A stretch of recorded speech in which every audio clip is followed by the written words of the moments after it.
Would immortality be a curse or a virtue? I will answer this question in a both positive and negative way, or cynicalist and also somewhat positive. First, in some professions, or some people, would probably use this for good. If someone could live theoretically forever, someone could spend their lives doing or spend a long time doing something and becoming an expert. But also, one of the reasons why in modern media immortality is not always good is because of a few factors.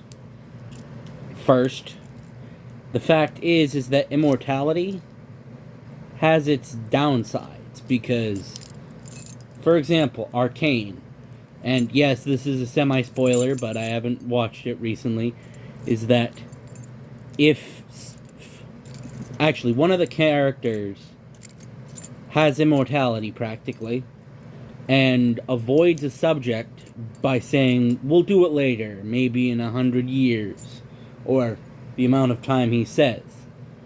But one of the other characters, I don't remember his name, says, that can't wait 100 years. We need to do it now. We need to do change now. And with people with immortality, or typically older people, typically like doing things slowly. Yes, in some situations, it is better to do it slowly. But also the fact is that doing it slowly can also be a detriment. Because the fact is that for someone immortal, they have no agency in their lives. But being mortal, you have to have some agency. For example, the reason why people were a lot more violent 200-300 years ago was the fact that people lived a whole lot younger and didn't have the guarantees we have today.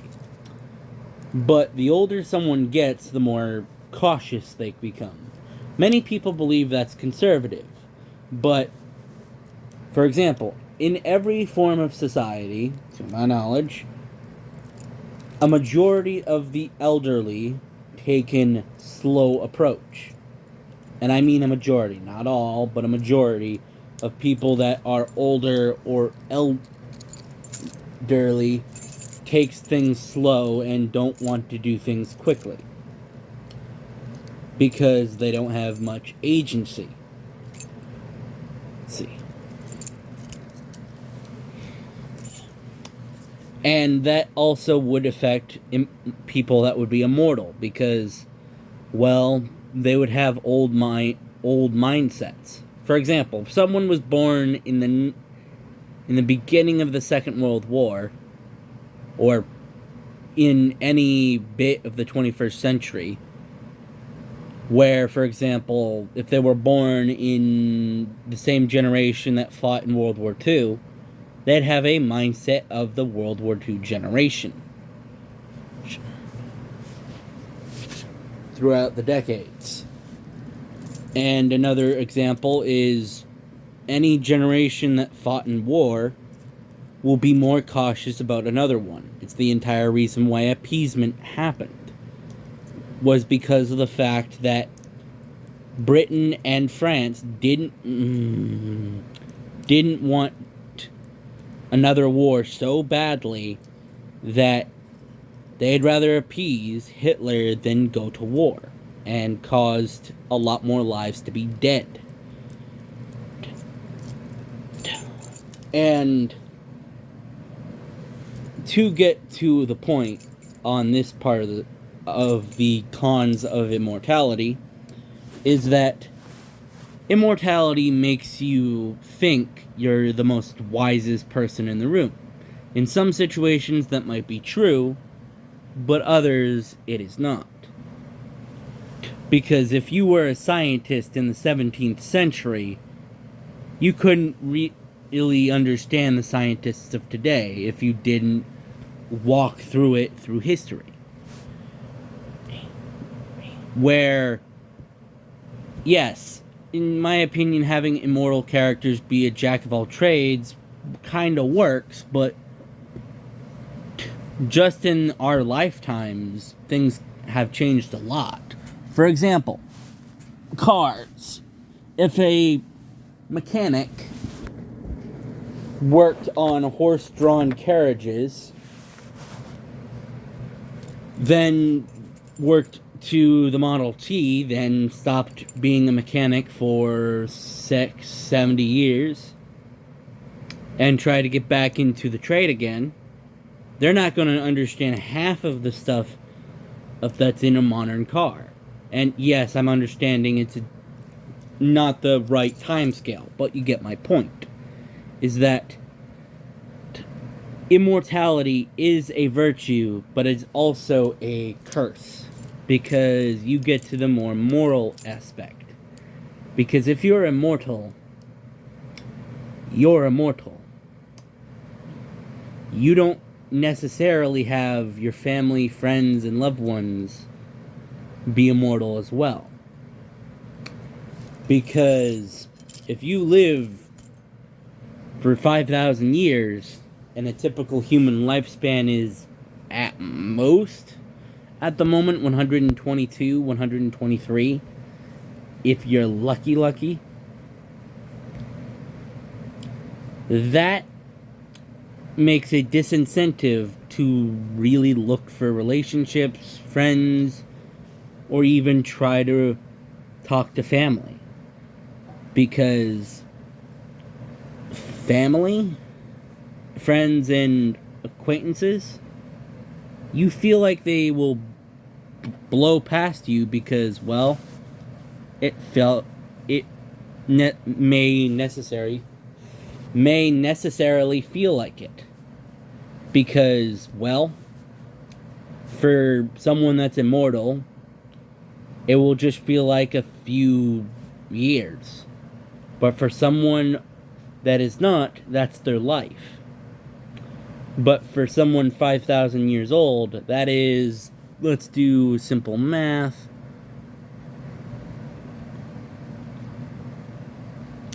Let's just say the average human lifespan is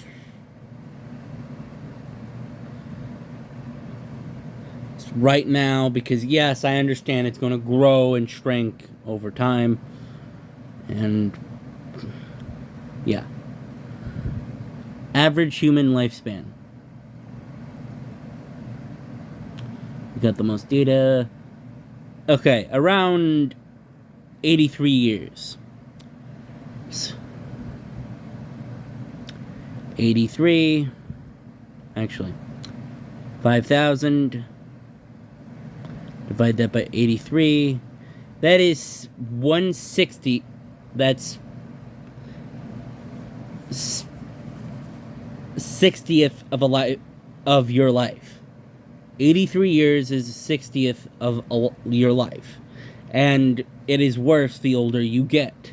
Where, yes, if you hypothetically have it at 100, it is 1/50th of your life.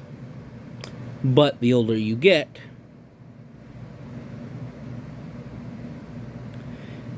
it gets worse, because unless everyone becomes immortal, you're still going to have that problem.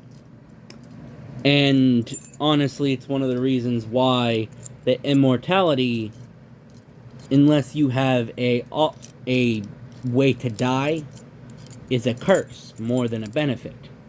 Because the fact is that immortality, living forever, after long enough, you will be bored out of your mind and want to die.